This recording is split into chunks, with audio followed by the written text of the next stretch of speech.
All right. So, no significant time has passed. Albert Gavigan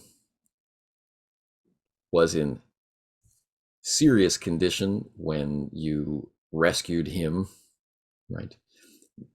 Pulled him up out of the well and to the house, and eventually made your way from the Scott farm back into Boston. He was only partially lucid, barely recognizing where he was. He knew who he was, but he was overwhelmed. So we begin there at Alfred Smalls. Tommy O'Riordan, or Thomas O'Riordan, is holding Gavigan, right? Bloody hand with his missing finger. Right? Only one complete leg. Pale and shivering. Right? He's holding him in his arms in your sitting room. It is morning. More time has passed than maybe you are aware of. The newspaper boy outside the street is screaming about massacre. Mob massacre is the headline. That's my story. It would have been my story. Would have been your story. Someone else. Yeah. A rival. Right? That bastard Pritchard. It's not like I had time to write it. Somebody ought to have. Somebody at least on the paper ought to have. Somebody ought to have the story. It's on our paper.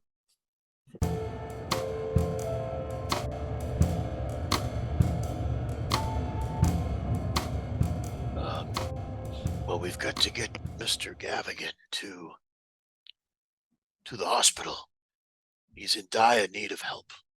Yeah, absolutely. But one moment, spare me one moment. I'm going to go to the telephone down in the shop. So I only have one phone, and it's down in the office in the shop. I'm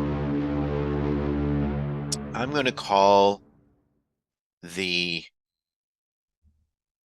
Gavigan. I'm trying to think what would be the best number to call. What I'm trying to do, well, I want to call, is it Gavigan Holdings or Gavigan Corporation or Gavigan? I don't think I'm going to have much luck calling his house, and talking to somebody at his residence. But is there what would be the most expeditious way to speak to someone connected to his family or his? I guess what I'm trying to do is avoid just dropping him off at the hospital and having it be a media circus. Like, is there his family may want to know, like, what's up before we just turn up at the hospital with him.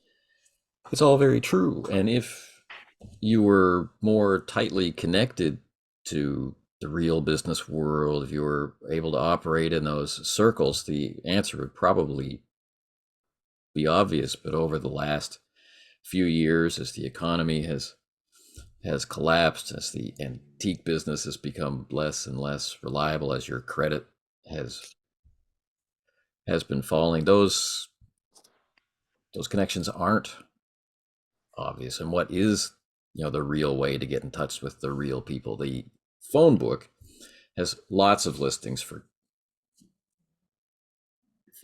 Gavigan, and you are right, his home number, of course, is not listed. Is he conscious or is he delirious right now as he leans on Tommy? There's some reactivity when you speak to him, but you Okay. can't have a conversation. All right. All right. I'm just going to call the Gavigan Foundation. I know this has every indication that I might botch this, but Smalls is going to call the central number of the Gavigan Foundation and just try to work his way through the phone system. Give it just a few minutes, though. If he doesn't get through, he knows the man is dying upstairs. We don't have all the time to fool around on the phone. So he's going to try that. He's going to Smalls is going to pick up the phone and try the Gavigan Foundation, just see who he can get on the other end of the line. Right. Now, Terrence, Smalls has been downstairs with the phone for quite some time, right? O'Riordan is just kind of holding him, seeming unwilling to put him down. Or maybe he's just uncertain of where to put him down. Yeah, I looking around, grabbing anything that I can, if Gavigan's bleeding at all from his leg still, and try to make sure that I tied it off or something, so he's not going to bleed out. Yeah, Tom, just put him down on the floor right now. It's just. Oh, okay. I guess we don't want to get on the sofa. Yeah, no, we got to get him to the hospital. I don't know what the hell Smalls is up to, but yeah, we got to get him to the hospital. I don't think that pal's going to do anything. Use your belt. Yeah, okay. So I'm taking my wet belt off and tying it around his leg. Yeah, we don't have a lot of time. So I'm yelling down, Smalls, come on. All right. Do you want to just take him out to his place? No, I don't. He's in rough shape. I mean, we could, but he needs to go to the hospital. Then we should take him to the hospital, don't you think? Yeah, no, definitely. You got some dirt on you? You get something to hide? No. Not a darn thing. Not a darn thing. Not a darn thing. Okay. All right. So the operator picks up downstairs and connects you. Gavigan Foundation. It's the smooth, kind of sultry voice on the other end of the line. Yes. How may I direct your call?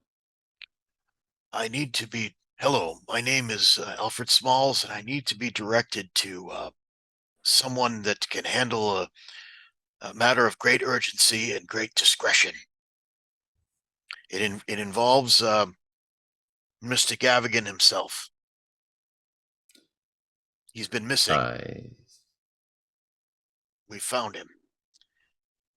He's badly hurt. We're going to be bringing him to the hospital, but we'd rather you know this before we just turn up at one of the medical buildings. This is an urgent call. Well, one moment, please. And there's a rustle as the handset is placed down, and the distinct sound of high heels clicking away from. Smalls, what are you doing? This guy's dying up here. One moment, Mr. McSweeney. One moment, please.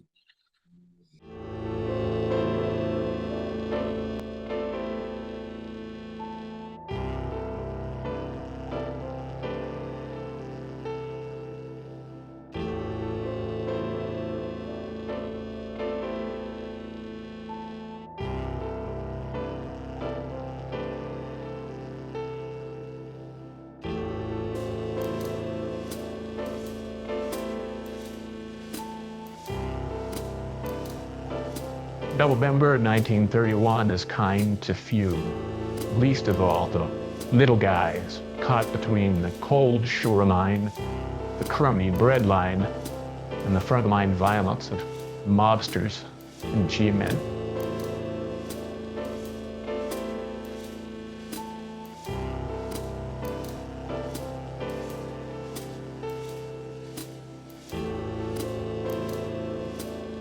Every day, the news is so bad that people don't even want to line their clothes or shoes with the papers that report it. But the chill talks them into it. Maybe, if they live one more day, it might be work.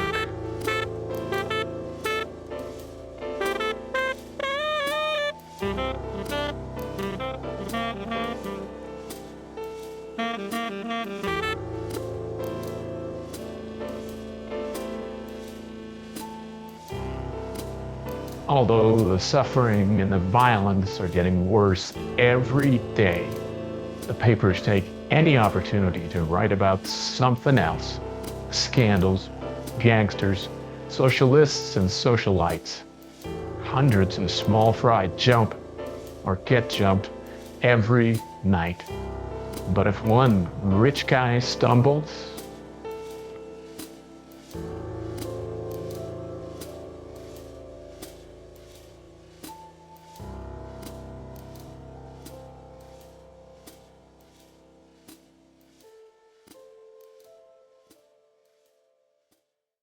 There's a rustle as the receiver on the other end is picked up.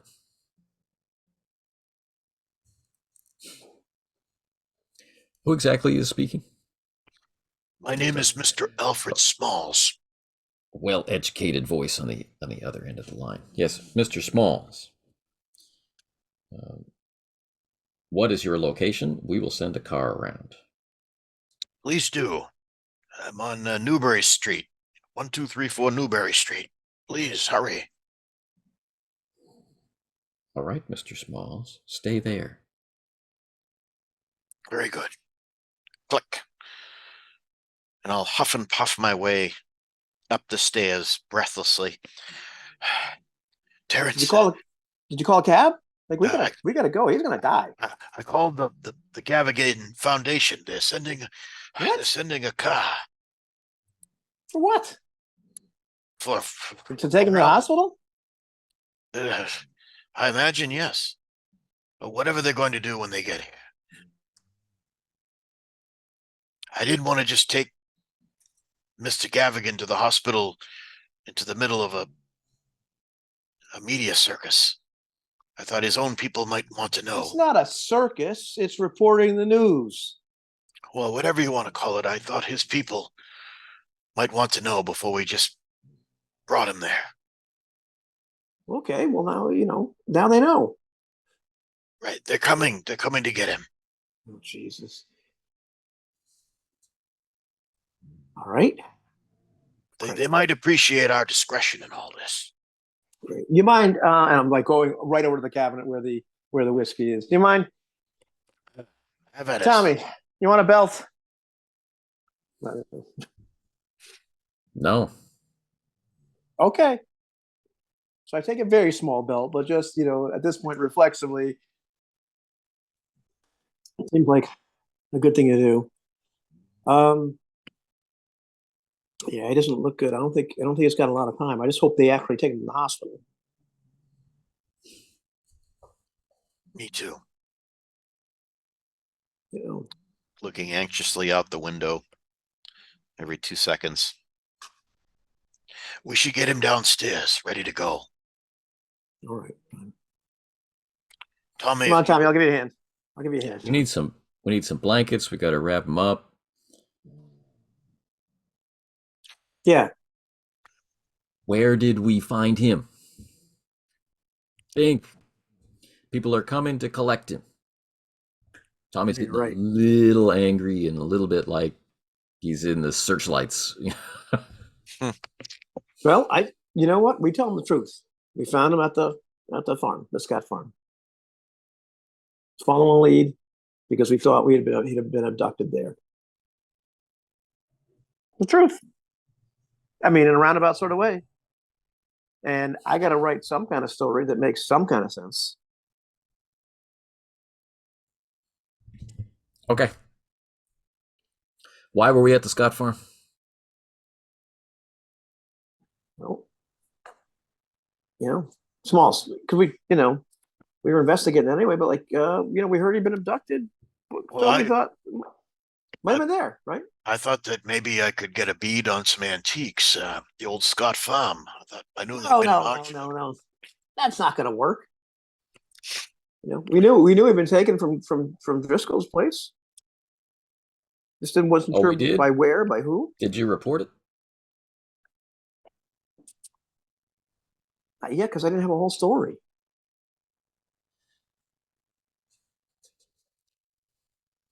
So he's just looking at you. This 18-year-old hoodlum.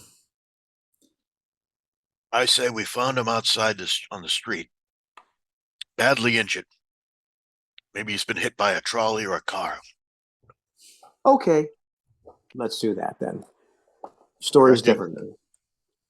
Well, But but the thing is, I don't have a story without Smalls. I mean, without Gavigan. I don't have a story without Gavigan. Not really. Oh, Christ. Yeah, okay, we find him on the street. That works better. Maybe. Anybody that saw anything is dead, except for Driscoll. We should call him. Yeah, shoot, we should call Driscoll. we'll just keep it simple. Found him on the street, badly hurt, Okay. and we're taking him. His people are taking him. We mentioned Morgan? I wouldn't mention Morgan at all. All right. He's still out there. He's still I out know there somewhere. that. I don't want to. I would not mention his name. But they're one of the only, the Gavigans at least are some of the only people ever dealt with Morgan in the past, as far as we could tell, right? Maybe. Gotta be some kind of connection. Well, why don't we gauge their level of curiosity? We'll start with we found him in the street, and then if we find that we can speak more frankly with somebody in their group, then we speak more frankly. But I think if we start coming at them with wild tales of kidnappings and wizards in farmhouses, it's going to get us into more trouble than it's worth. Nobody said anything about wizards and farmhouses. All right. Get a blanket. Let's get this guy wrapped up. Let's get him ready. Where is Mr. Driscoll? Well, I haven't seen him. I imagine. I don't know if he's go back to his office or not. Didn't we send him to the hospital finally? No, Finally? he was. Well, he was at his office, and we were sent off on our mission. Yeah, well, he was at the. Is he the type that would stay in the hospital? Is he going to still be there? That's a good question. Maybe, but I don't know. He was pretty beat up. He was pretty shook up, really. But so it might be reasonable for you to check on him. yeah, I think so. Maybe these people are going to take Gavigan right to the hospital, and I'll ride in their car. How about that? Maybe we can all go. Yes, we have some loose ends to clean up here. We've got to get Mr. Gavigan You to said the it. hospital. When they're sending a car, talk with his people to the extent that they want to be talked with too. And then there is Eddie Driscoll. We should make sure that he's all right. And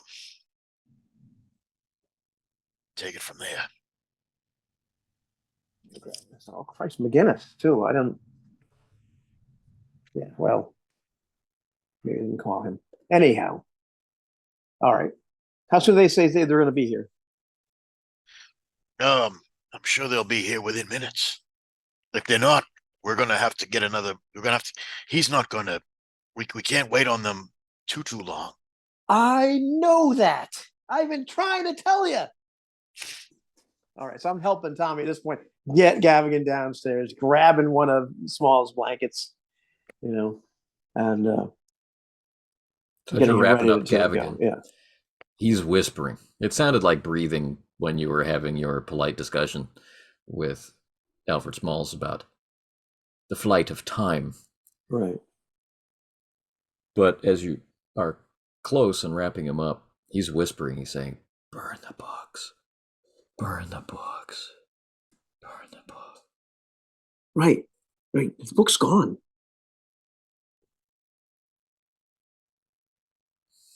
The book's gone. He's like pawing at you with his four-fingered hand. Right?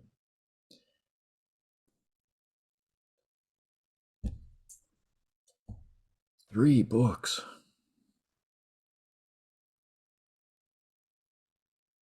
Are they all the same? Are they all that worm book? Are they different? What are they? And then it goes back, devolves back into burn the books, which then just becomes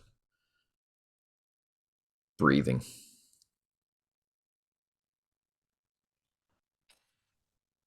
If I remember, there were 3 books. One of them was the real book, and there were 2 fakes, if we believe the story that we were told. One of them now is gone. There may be 2 others out there.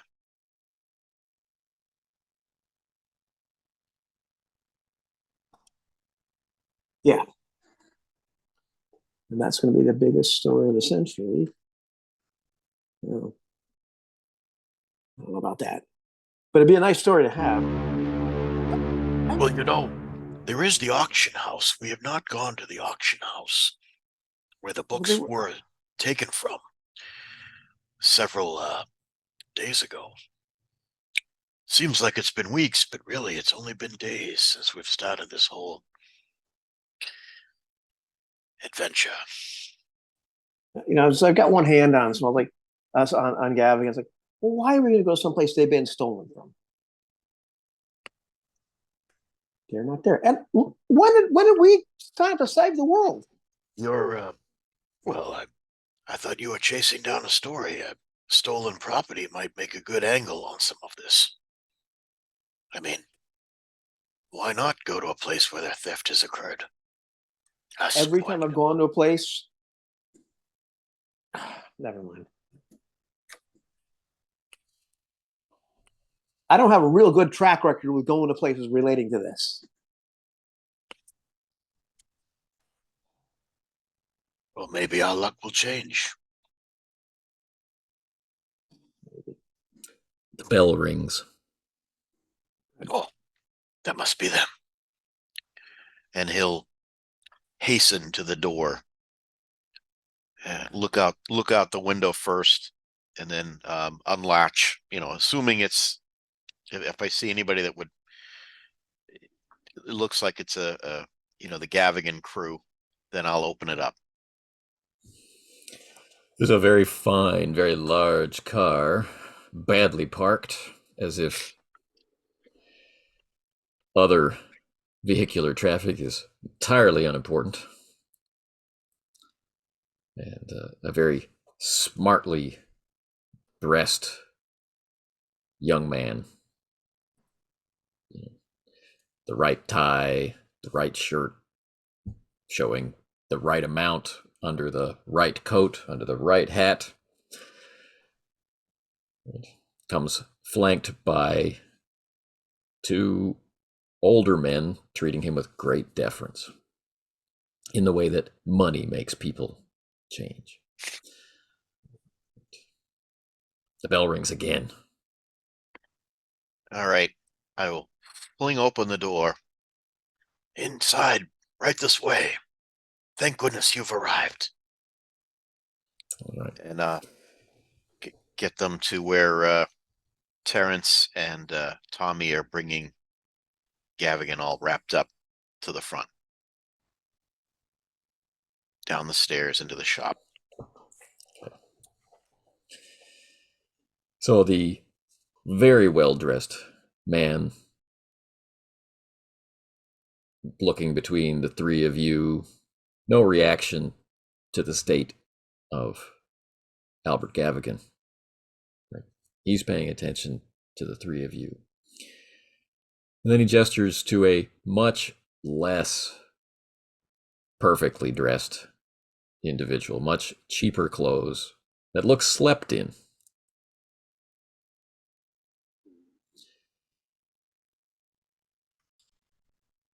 And he introduces himself with a name that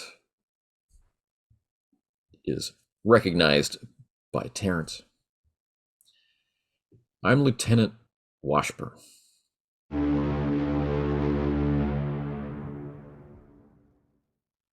Lieutenant.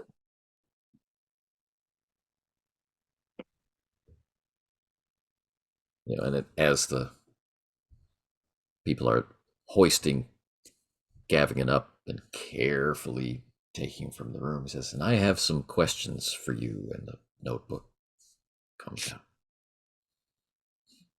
And this is the fellow in the slept-in clothes. Yeah.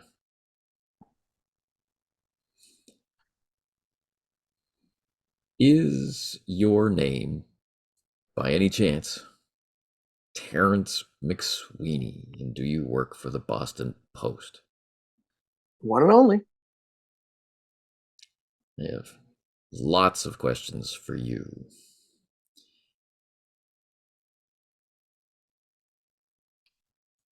Who is this young gentleman? Well, this is Tommy. Does Tommy have a last name? You can see the dark circles under Washburn's eyes. You can ask him.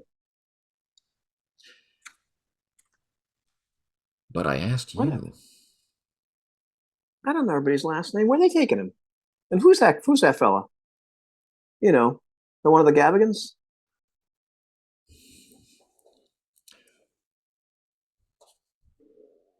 McSweeney? I don't know you. What? We haven't met.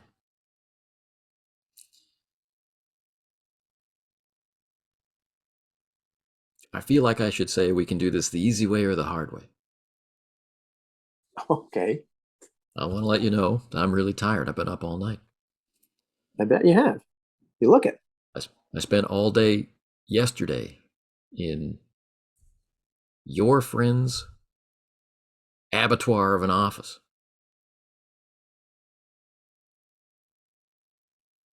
And I'll And tell you now, before you incriminate yourself, he told me you were there. And your editor told me you were there.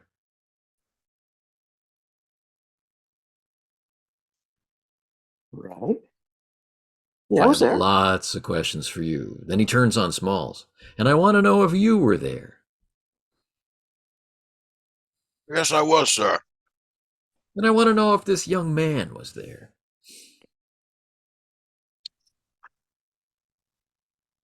Well, who are you asking? The young man who's just looking at the two of you. Listen, Washburn. Those two came by much later when things were much messier. They got nothing to do with what went on over there. Poor And I Tommy want almost to know fainted. if you took anything. If we took anything.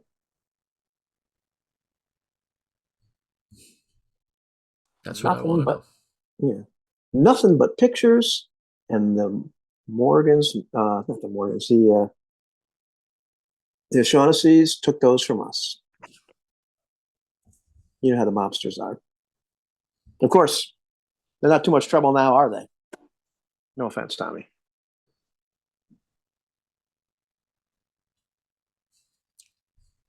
Maybe it's my tired mind, but you're telling me you walked into that mess.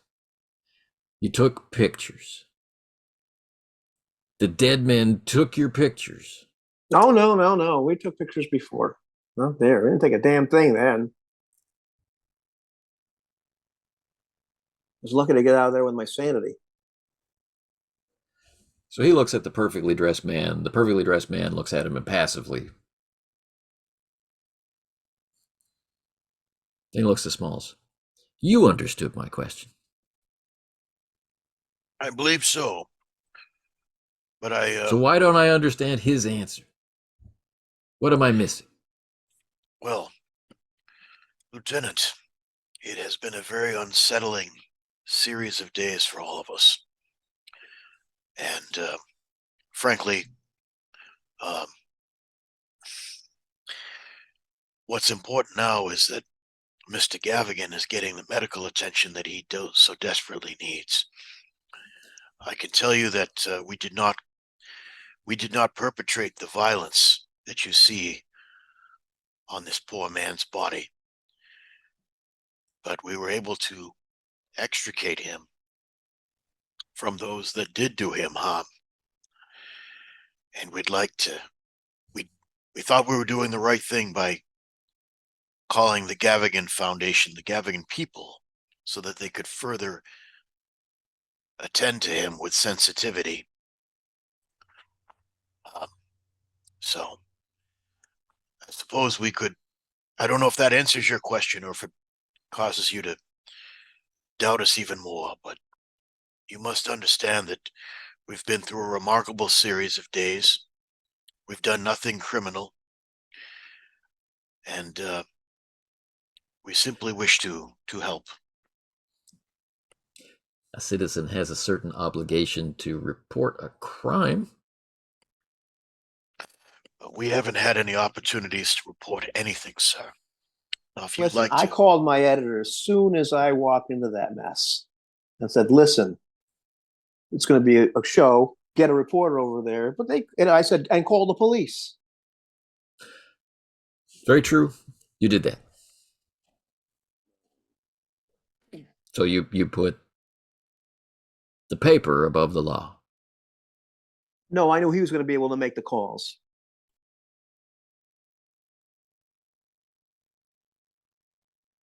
And the public has a right Understanding his answers. And the public has I guess I'm going to take you all downtown. That would be the best thing that's happened to me in a couple of days. Why don't you do that? However, let me ask you this. I'm sure you're really interested. You want to ask me a whole bunch of questions. Are you asking me because you're too scared to ask the Morgans? Because you know what? The O'Shaughnessy's were scared to death of them. So I'm thinking that you might be too. Do you have evidence that ties the Morgans to what happened to the O'Shaughnessy's? Terrence? Only my two eyes, that's all. No evidence. So you're a witness? No, I'm not a witness to those murders.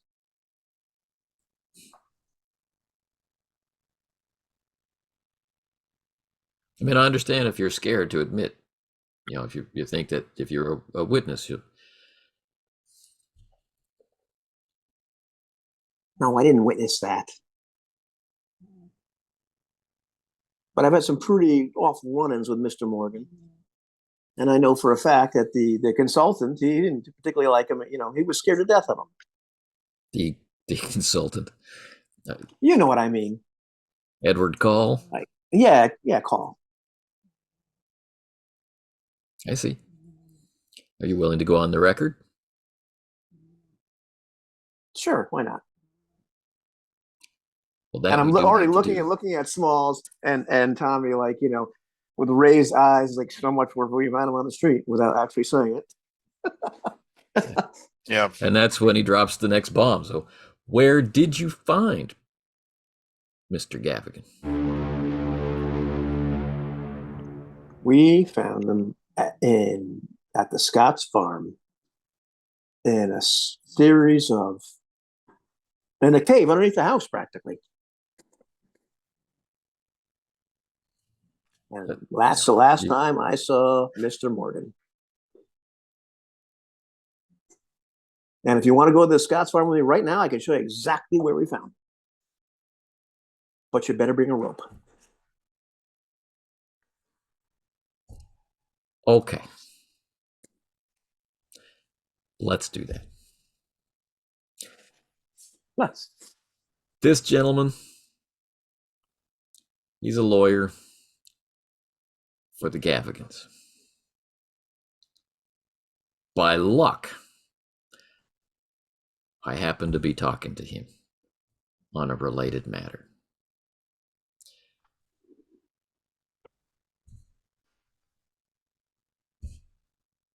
I'll be outside, and you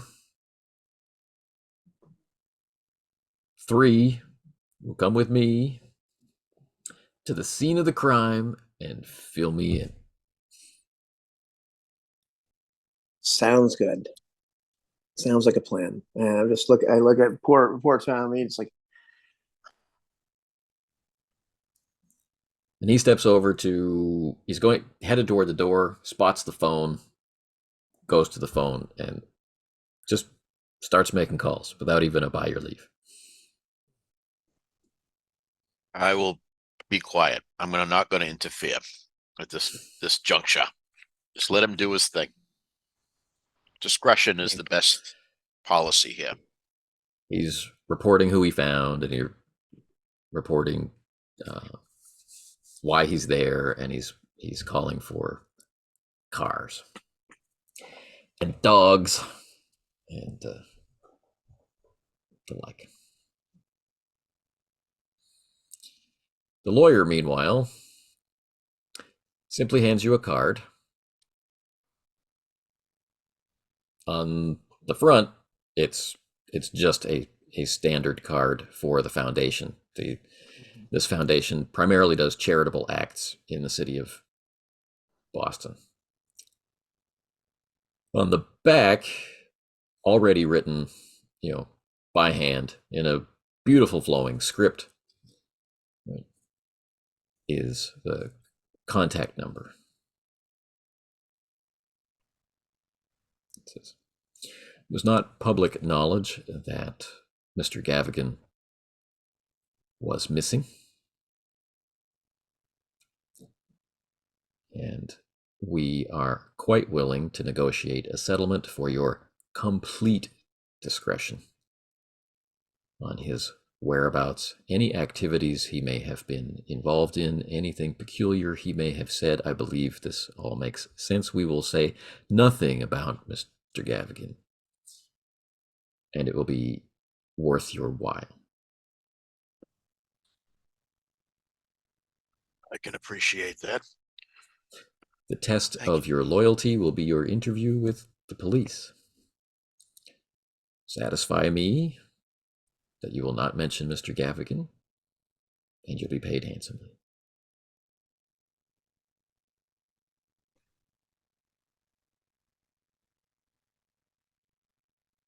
Well, sir, I'm a bit confused because you've got a member of the police force right here who has seen Mr. Gavigan with us. Now, if we don't mention Mr. Gavigan to the rest of the police force, what's this Lieutenant Washburn going to think of all this? Is he someone that can also be relied on for his great discretion? I would like to think that there would be no need for much discussion of Mr. Gavigan because he's obviously a victim in this situation.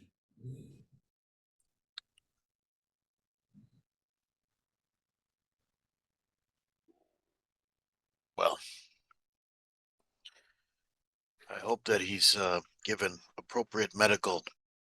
He's still there, right? Gavigan's still there in the car? Gone.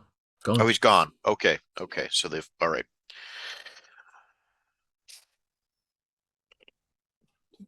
Sir, I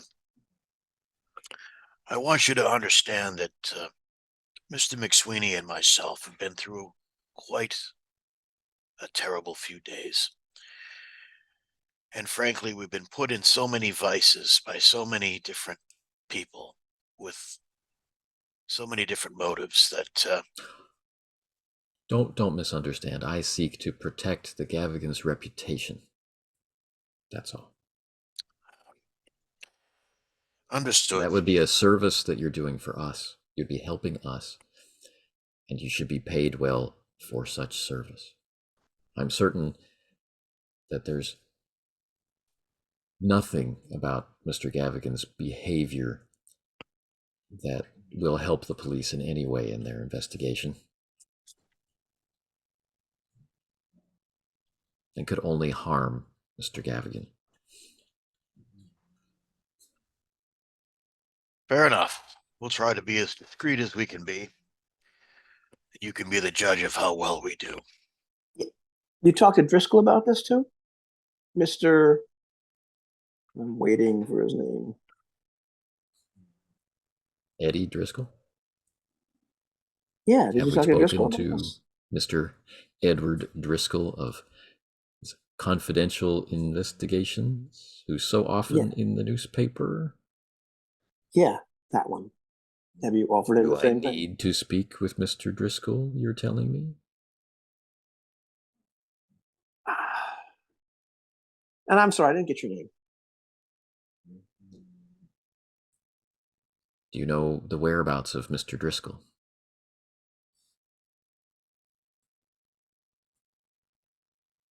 And at that point, I just like, no, in fact, I don't know where Driscoll is, and I think that would be probably be a question for the officer. Don't you think?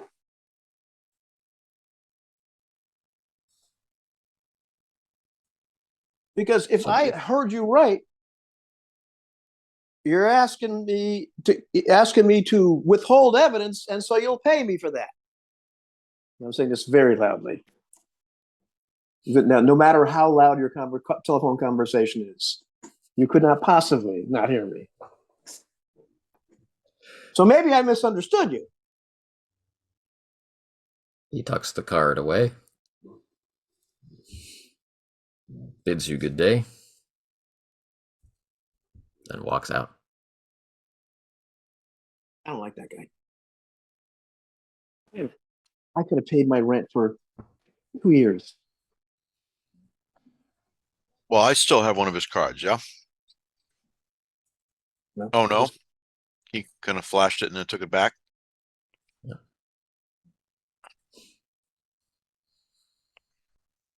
Well, something tells me, Terrence, we may not have seen the last of him anyway. I've made a deal with enough devils to last me a lifetime.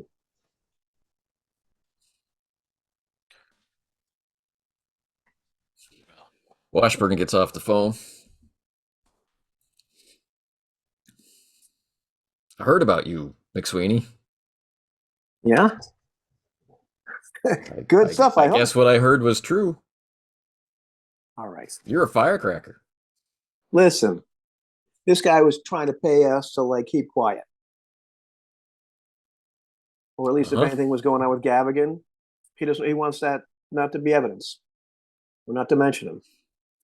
But if you'd split the money with me, then I could have told him that you didn't tell me anything about Gavigan, and we both could have got paid.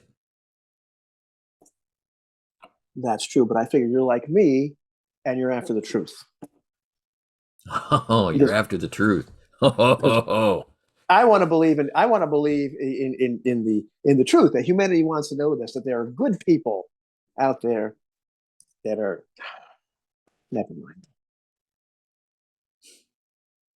So this obvious mob gunman that you're hanging out with, you don't know who he is, but you're interested in sharing the truth.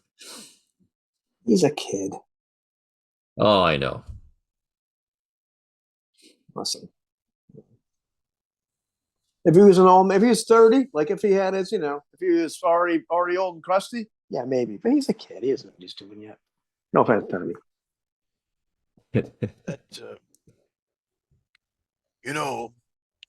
I've gotten to know that young man a little bit over the last few days, and he's comported himself quite well in some very difficult circumstances. None of which were worthy of calling the police. None of which we had the time to call the police.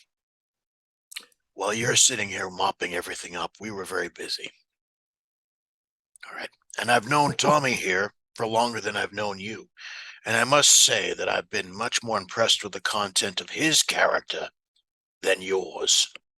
Now, if you've gone to threaten us with arrest, so be it. Arrest us. If not, treat us with some courtesy.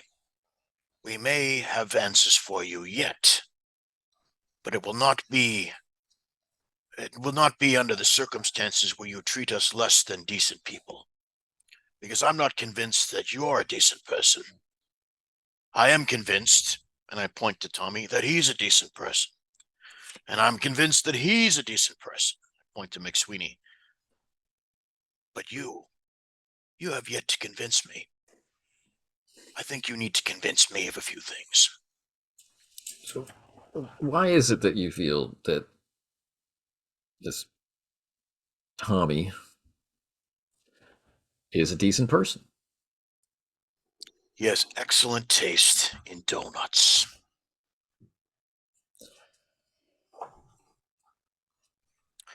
He's someone that he's simply been a good person the last few days.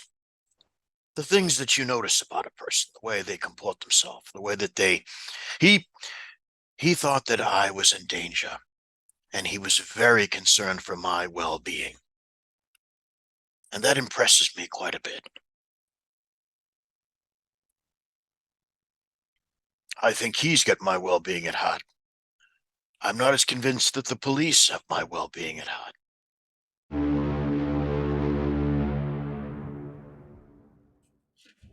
Well, I can understand that. Yes. So what I'm hearing is that there's some violence and interactions with dangerous characters. We have an obviously badly injured Boston socialite in your care, and this sense of you being too busy being vigilantes, I guess, to contact the police for fear of police corruption.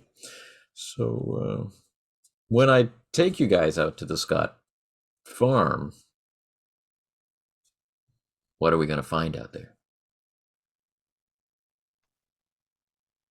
Well, why don't you take us out there and we'll all find out together.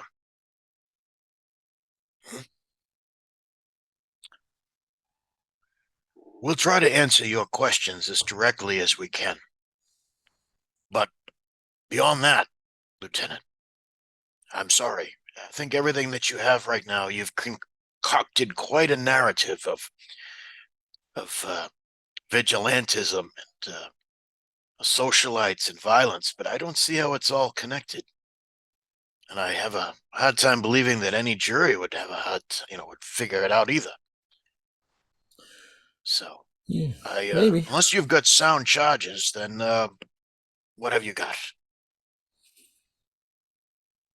I just find it interesting that I find Albert Gavigan, that I didn't know was missing, in a terrible state in an antique store next to a desk from the Scott farm.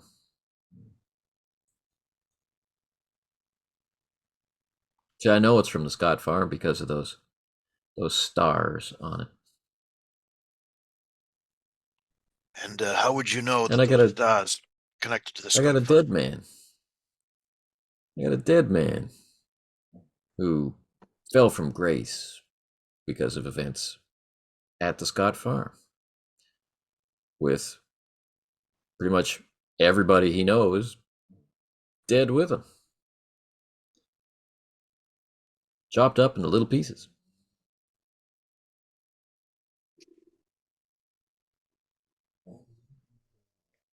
I know that. And I know that somebody stole a ring from the dead man's hand.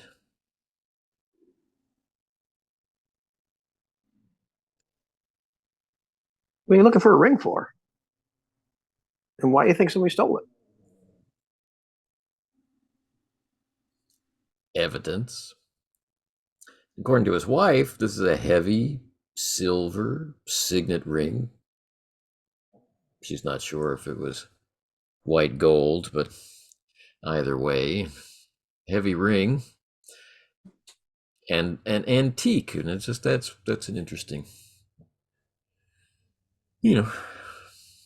thing to consider.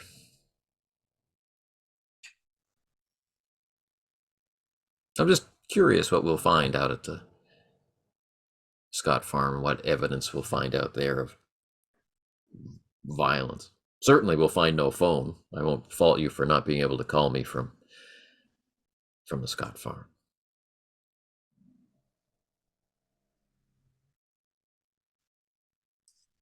Certainly then, Lieutenant. So far, what you have are two concerned citizens willing to do their good part, continue to do their good part. First good thing we did was to get Mr. Gavigan some help. And you've come along in that endeavor. And now we're happy to take you to the Scott Farm. So, but I just don't want you to get the impression that we're somehow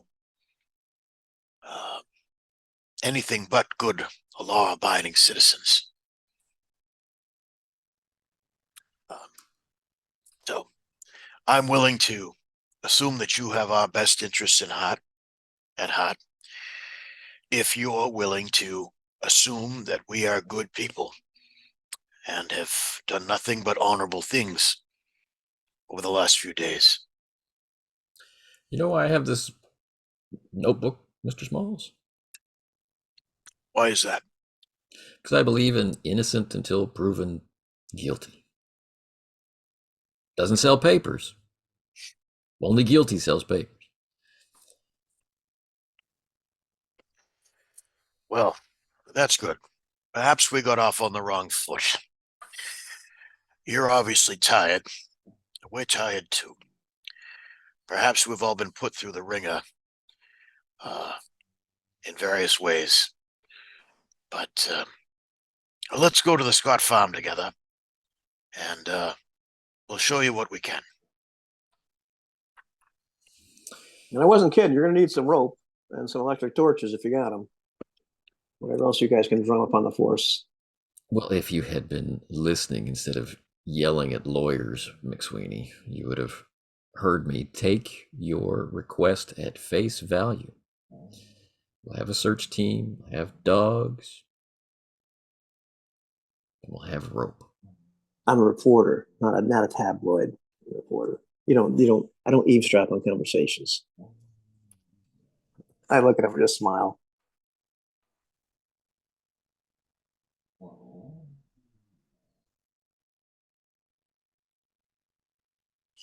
So at this point, I just plop myself right down in one of the chairs and wait.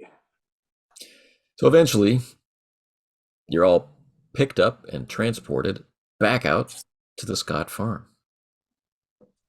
So I'm gonna lead him right to the little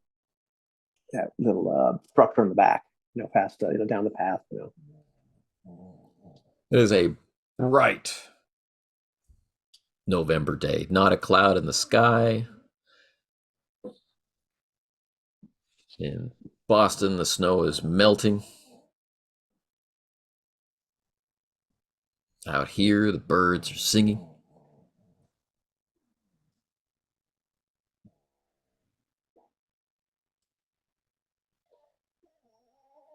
Grand. Follow us to the well. It's down this little pathway here.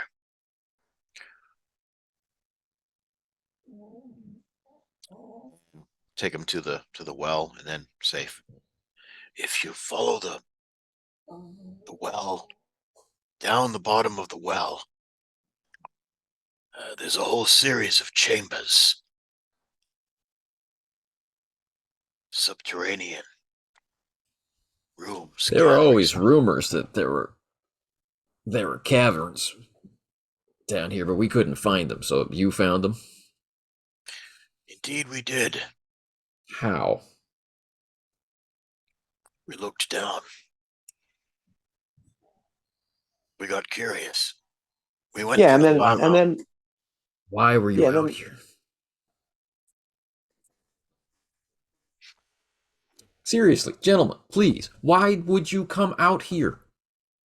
It's burned down and abandoned. Indeed.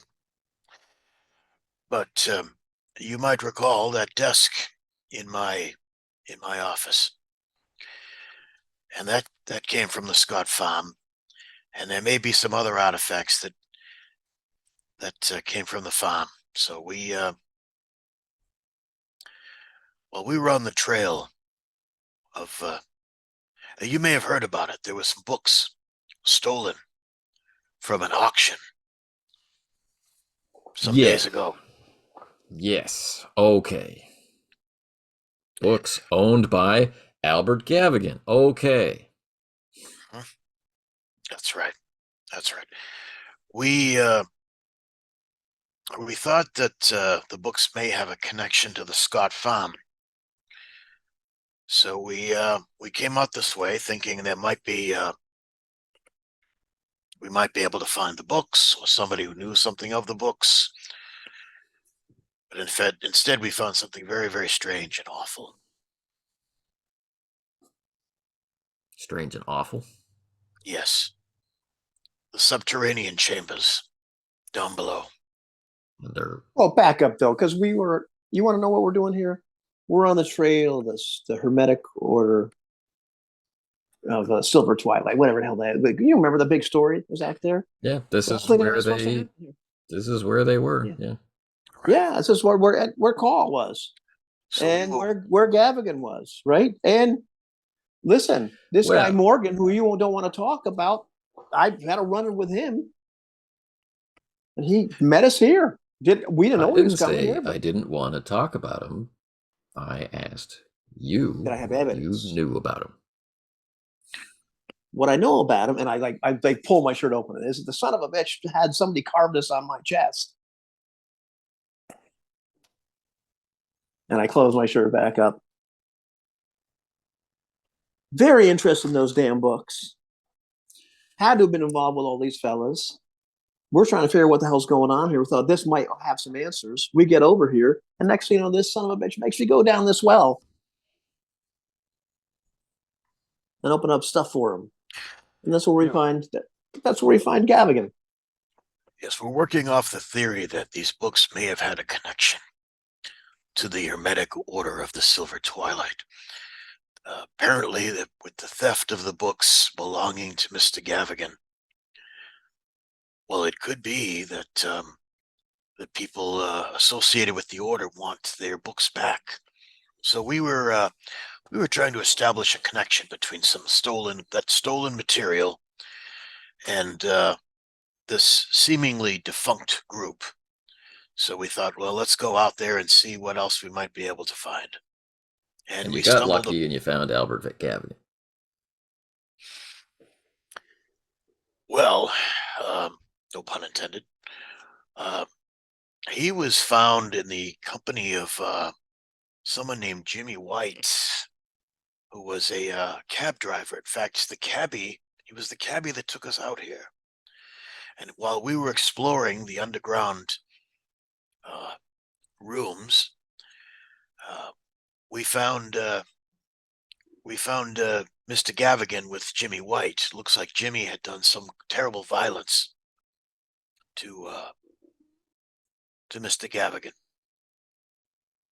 So, Did you have any intimation before that point of any criminal intent on the part of this Mr. White?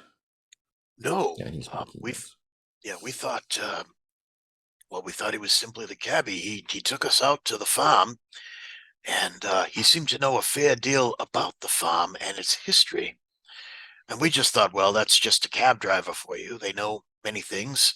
They talk with many people. It was a big story. So we dropped us off at the farm, and we told him to wait for us, keep the meter running, and we'd be back. Well, the next thing you know, we do find the passage down the well to the subterranean rooms. But then the cabbie reappears, and there's Mr. Gavigan, all looking worse for wear. So I don't know what this cabbie did to him or how he got a hold of Mr. Gavigan, but there he was with the the socialite, Gavigan the socialite. So we were able to. There was a bit of a struggle, and we were able to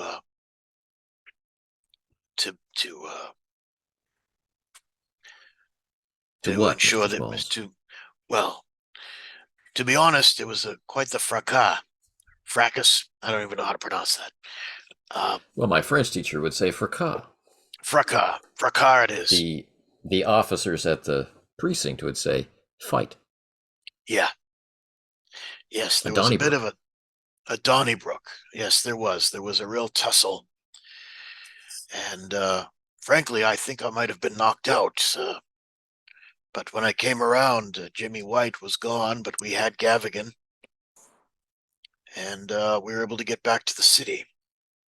Please tell me, young Mr. O'Riordan, and you, Mr. McSweeney, please tell me at least one of you was conscious during this fracas to see what happened.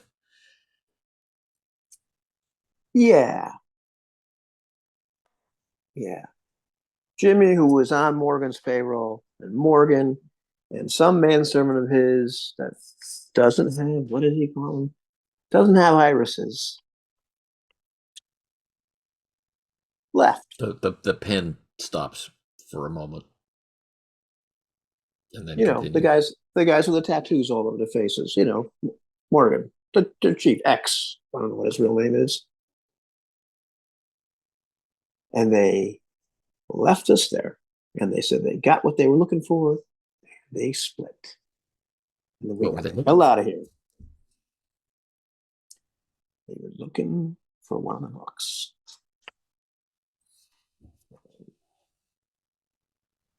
Did you see them leave with the book? I know the book was gone, and then they left. And we don't have it. So I can only assume they took it. All right. Show me how to get down to these caverns. All right, let's If do there's it. no caverns, none of this story is true. Okay. So the whole procession makes its way down into the well. Right here. We gotta And then go. through the tunnel. And then out into the chamber. Except this time you have light. Real lights. The chamber is, I mean, you knew it was large. You could feel it was large, but you couldn't see that it was large. But now, not that the light sources are terribly great, but there are many of them, and the officers are able to spread out. And so the floor has been worked in many areas, right? Even so much as stone tiles laid and polished with intricate symbols on them. But in other places, you can see the growth of stalagmites, right? And shadows in the distance of stalactites or stalactites coming down from the ceiling. But there have also been stone pillars erected. Get out. We didn't have enough light last time. I didn't see it was like this. But yeah, here's your caverns underneath the house, or at least on the property. We never would have found this unless we brought a steam engine to. Well, just dumb luck on our part. Smalls had me climb down the well looking for something, and then next thing you know, Morgan shows up. Now, in the light, the dried blood around the altar is evident. Can you explain this blood evidence? Well, Gavigan's bleeding, ain't he? Yes, and these footprints, these tracks in the blood, some of these are going to be your footprints. We're going to be able to test your shoes and see. Yeah, go ahead. All right. Anything else you want to tell me? Like what?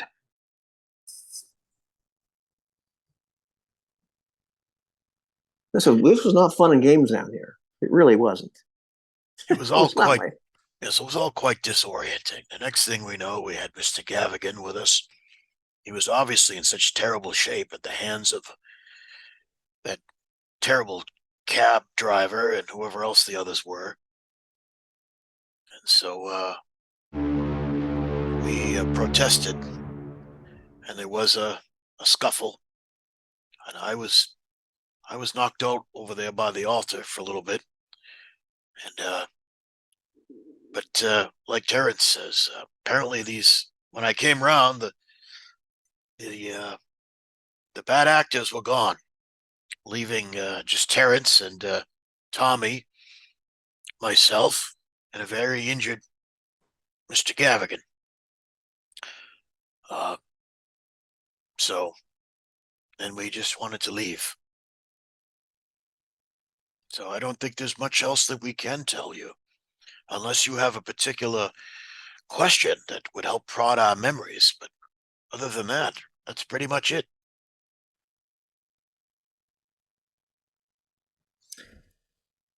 There's one detail left. You come down here with Morgan and his thugs. You're all here around this altar with them. Yes. Violence ensues in which no one is harmed. I was harmed. I was knocked out for a little bit. I tried to shoot Morgan, but I missed. And I was standing over there, and I point towards the machinery where the lever is. I was not. Yeah, there was a lot of flailing of arms and legs and pushing and shoving. But evidently They got what they wanted. Apparently. And they left. So they went back through the tunnel and... No, they went through those, and I just pointed to the caverns, They went that way. Into the caverns. They went into the caverns. And I wasn't really hot to follow them because I didn't have any light, and I wanted to go home. Plus, we had this very hurt man. We had to get him out of there. And I was freezing to death because I've been swimming through water, and I just wanted to get the hell out of here. So that contraption gets rid of the water? Yeah. So he hits one of the officers, says, figure out a way to get the dogs down here. The guy kind of stands there for a moment, and then he trundles off. I don't want his job.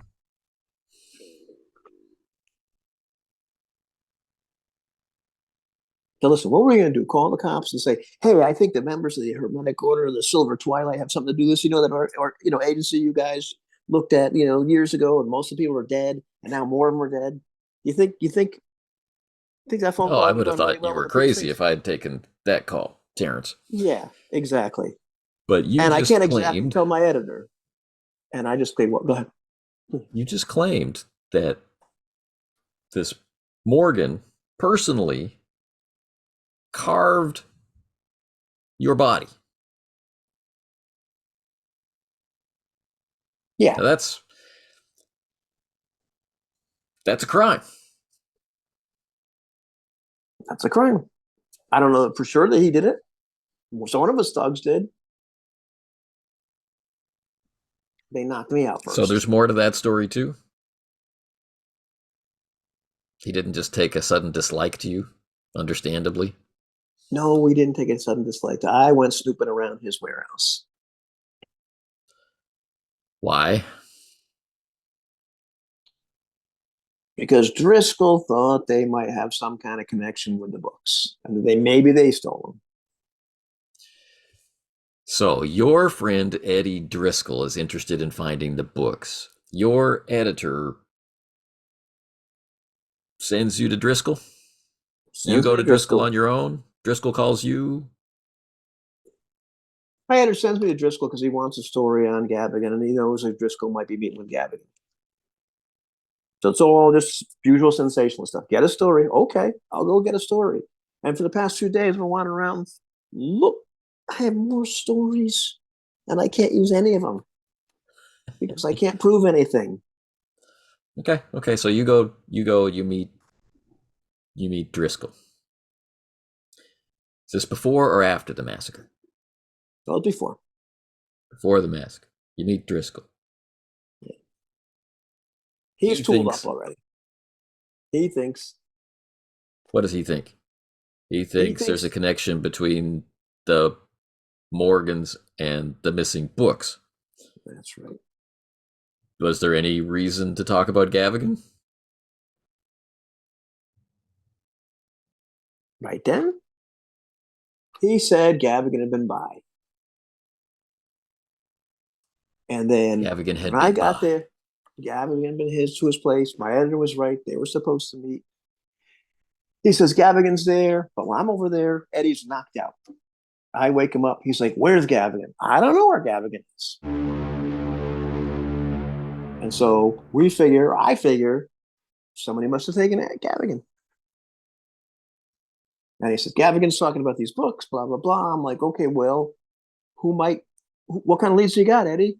And he says, not too much, but maybe these people down by the docks, because they seem to be into a lot of stuff. So, okay, maybe I'll go snooping around there. And I go That's a there. very plausible story. But if you were there, and I know, because I was there, about the finger. Right. Because whenever somebody took Gavigan, they probably cut his finger off. I don't know why they cut his finger off.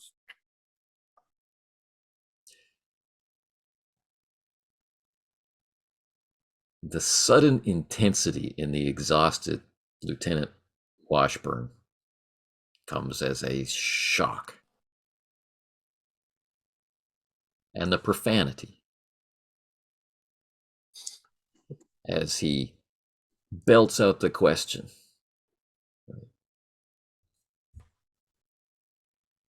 What about the leg in the wall?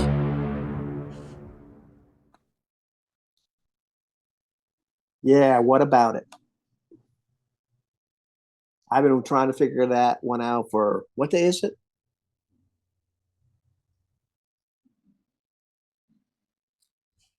What Why about are it? you spinning me a tale about, yeah, maybe Gavin was there when his finger and his leg are in the wall? You wouldn't believe me if I told you. I'm going to give you some time in a cell to think about it, Terrence. Mr. Gavigan, you can go home. O'Riordan, you and I are going to have a talk. Let's see if somebody was smart enough to bring a thermos of coffee. Tommy looks at Mr. Smalls. What do I do? What do I do is in his eyes. I think before you talk with Tommy's well within his rights to have a lawyer present. We met a lawyer today. I did. I don't think he's going to represent any of us. Tommy's done nothing wrong. His only crime was to help. He wanted to protect us. I understand. Don't worry about him. Oh, but I do. Unless you intend to arrest him, I think he can come with me. And if you do intend to arrest him, then Tommy, don't say anything until we get a lawyer to the station house. Okay, we can play it that way too. Lieutenant, you're the only one that seems to want to play things. We're telling you what we've experienced. And it's very, very strange. I wish this wasn't an adversarial relationship. I understand that you're trying to be a good police officer and trying to get to the bottom of these crimes. But we're not the whole picture. I think there are questions within questions. I can understand your frustration, and I can understand your cynicism. And we'll help however we can, but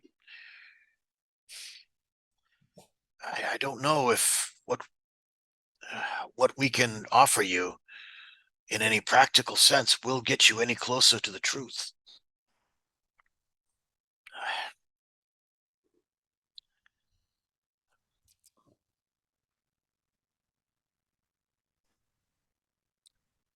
You gentlemen can show yourselves out. Not you, McSweeney. You're staying with me. Fine. You know, Well, I can explain the whole story, but you're gonna need a bigger notebook. we'll close And we're gonna need a lot of coffee. tonight's session.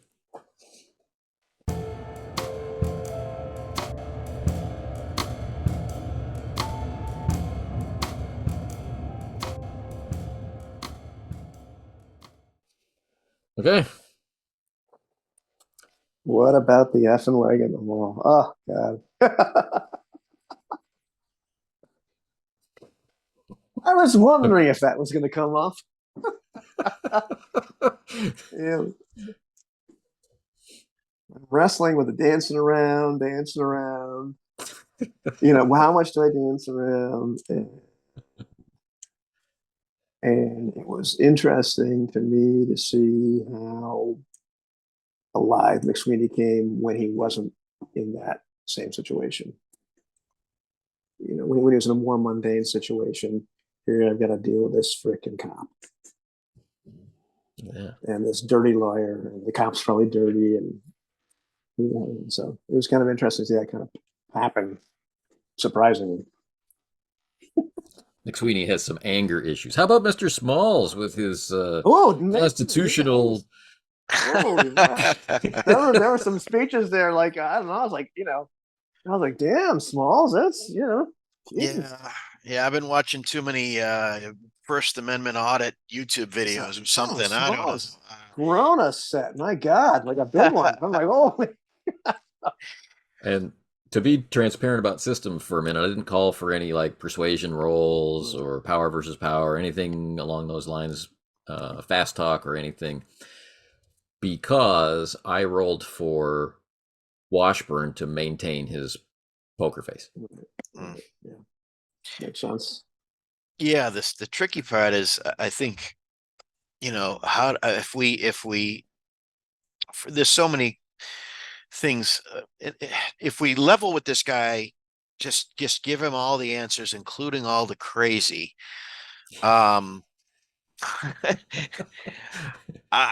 You know, I don't know if he'll have us committed, you know, to Danvers State Hospital just on just the crazy answers.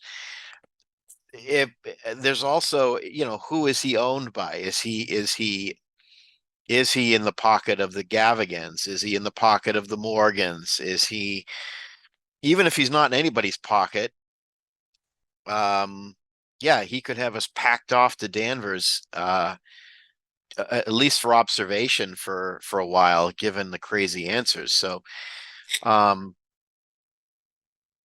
yeah, I don't know. I kind of want to give him a front row seat, see how he'll play. You know, how he'll, in the sense like, you know, give him the whole thing and see what he does, see where he goes. But unfortunately, I don't want him to take us along. You know, if that's a roll of the dice. If we tell this cop like everything, does he turn out to be an ally? Is he an ally, a neutral, or an antagonist? I don't know. I haven't sized him up. At this point, you know, I got a story that I can't use. I'm gonna give this cop a story he can't use. How about that? Yeah, He's tipping me off. So I tell you, I'm gonna pass the baton. Here you go, buddy. Well, I was trying to weave the story of like we're chasing down the stolen books like from the auction house, and that's all we're doing is trying to be like, you know, good people, and you know, me being an antiquarian, you know, book and antique dealer, you know, it might be if I can track down some stolen books, get them back to the Gavigans. Very you know, plausible. that might be a kind of a plausible, why the hell am I here? Okay, so Um, I didn't take the book and I didn't take the ring. Right. Right. So I know. so I again didn't call for rolls there because Right. instead I just followed police procedure of asking the same questions over and over again. Right. And it just kind of automatically reveals the holes Yeah, oh yeah, absolutely. in the story. Yeah. And when when we're out with Smalls talking about the fisticuffs that are going on, he was knocked out, and McSweeney, I was like, I don't know if you could see, but I was looking on like, oh God, like where's he Yeah, that going was with this? Like, that was a bit of a whopper, but it was sort of, I I'm like, well, how are we going to explain how this half dead, bedraggled socialite ends up in the bottom of a well? it was in Jimmy. He did it. Right. It was I that. was like, oh God. It was that no good cabbie. Yeah, right. He Yeah. drops us off, and then he's like, it's like Silence of the Lambs. He's got this guy, all wrapped up and beat up somewhere, and then he's got After us you all. tell him, it's like, okay, here's our story. We found him outside. All right. 30 seconds into meeting with a lawyer and the cop, you're telling him something different. Now we're down at the bottom of the well. It was Jimmy. I'm like, oh God. It was a valiant fight I put up and I was knocked out. So unfortunately, I didn't see what happened. At that point, McSweeney's ready to kill him. It's like, God, Small, stick to appraising books. My God. Yeah. just imagine Washburn. Oh yeah, no, he's got that no sleep, and he's ready to kill us all. I'm surprised he didn't take us all down to Pokey. That was awesome. That was a ridiculously fun session.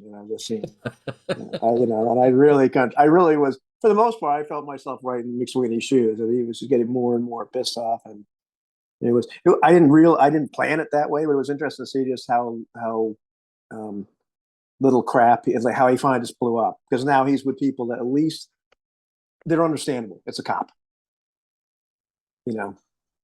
as opposed to here's some guy with tattoos all over him that has bound him to a certain, and God only knows. So this I can understand. What does that even mean? Yeah. This is I can understand. I'm back in my element, but oh God. This is headline news. Mm-hmm. All eyes are on the police. This is a huge thing. Somebody has to find answers, and they have to find them. Because tomorrow's headlines are going to be police baffled. Right, exactly. Of course they are. Yeah, of course they are. I did find an interesting thing on the net just before we started. I was looking for tabloids, just in case I had to sell my story to a tabloid. And it turns out back in the 1920s, the Boston banned a bunch of books, and apparently a good way to get your book stolen in the country or boost sales was say, this is a book banned in Boston. Right around the late 1920s and right around 1930s. I was like, oh, well, that's interesting. That is interesting. Yeah, kind of a cool thing. In Boston. And in Boston. Yeah. All right, guys, I got to run because my daughter's made a delicious salmon dinner, which, my cardiologist insists that I eat things like that now. So we'll do that. But that was a hoot. Thanks for playing, guys. What the fucking light on the wall? Thanks for the same. Yeah. That was great. That and it was Jimmy. Those two moments, I think, really just did it for me. I'm trying to maintain my composure. Then maybe that's the headline, like, city on lookout for psychotic cabbie or something, psychotic beaten this cabbie. man? Yeah. Police are making discreet inquiries. Take care. All right, bye. Good night, all.